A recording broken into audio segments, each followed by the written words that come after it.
আচ্ছা, জীবনে কখনো কোনো মৃত ব্যক্তিকে গোসল করিয়েছেন? যদি কখনো সুযোগ হয় তাহলে সেই মৃত ব্যক্তিকে গোসল করাবেন। তখন খুব কাছ থেকে দেখবেন মৃত মানুষের দেহটা কতটা অসহায় লাগে, মৃত্যুর পরে মানুষের দেহ কতটা ভয়ের কারণ হয়ে দাঁড়ায়। সুযোগ পেলে রাতে লাশটা পাহারা দেবেন, তখন বুঝতে পারবেন প্রিয় মানুষটার লাশ রাতের বেলায় আপনার কাছে কতটা অদ্ভুত লাগে, কতটা ভয়ের কারণ হয়ে ওঠে, কতটা আতঙ্কের কারণ হয়ে যায়। সুযোগ পেলে মৃত ব্যক্তির শরীরে একটু হাত লাগিয়ে কিছুক্ষণ তার স্পর্শ নেবেন। আপনি তখন উপলব্ধির সুযোগ পাবেন এই পৃথিবীতে বিশাল প্রভাব প্রতিপত্তি মৃত্যুর পরে কতটা নির্যাতনের রূপ নেয়। সুযোগ পেলে আপনজনদের লাশ কবরে নামাবেন খুব আগ্রহ নিয়ে।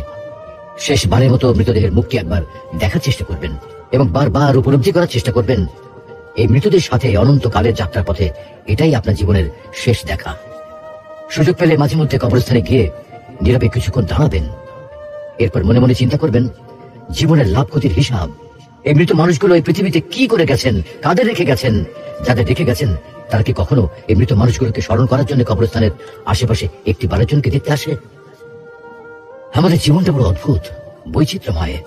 আমরা এর জন্য, ওর জন্য, ধন সম্পদের জন্য, ঐশ্বর্যের জন্য, বাড়ি গাড়ি টাকা পয়সার জন্য কত না মায়া দেখাই, আগ্রহ দেখাই, আরো চাই আরো চাই আমাদের।